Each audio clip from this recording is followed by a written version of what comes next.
Ganapati Bappa Moria. Ganesh পুজোতে ঠাকুর দেখতে বেরোতে পারবো এটা তো ভাবতেই পারিনি। তো এই প্যান্ডেলটা আমি অনেকদিন ধরে রিলসে দেখতে পাচ্ছিলাম, বেরিয়ে পড়েছি গণেশ ঠাকুর দেখতে। এত সুন্দর প্যান্ডেলটা দেখতে না গিয়ে থাকতেই পারলাম না। তোমরাও দেখো, তোমাদেরও ভালো লাগবে।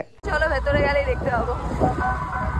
অনেকটা ভিড় আছে, এই যে এরকম ভাবে লাইন আছে। আমরা যে প্যান্ডেলটা দেখতে এসেছি এইটা ইয়াং ব্যাচ ক্লাব আকবর রোড এই জোনের সাইডে তৈরি হয়েছে।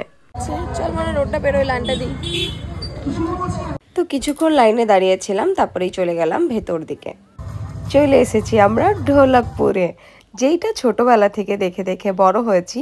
সেই রকম একটা প্যান্ডেল যে দেখবো এটা তো ভাবাই যায়নি। টিটু আর মনা তো ভীষণ খুশি হয়েছে এইগুলো দেখে। তো ঠাকুর দেখেই বেরিয়ে পড়লাম। এখানে আবার ম্যাজিক শো হচ্ছিল, তো আমরা ওইদিকে দাঁড়াইনি, যেহেতু আমরা অনেকটা রাতে বেরিয়েছিলাম। আমাদের আবার প্ল্যান ছিল আরেকটা জায়গায় ঠাকুর দেখতে যাওয়ার। এইটা হচ্ছে কি চিত্রালয় যে সিনেমা হলটা, তার ঠিক পাশেই বানিয়েছে। যেখানে মেলাটা হয় তার ঠিক অপোজিটে।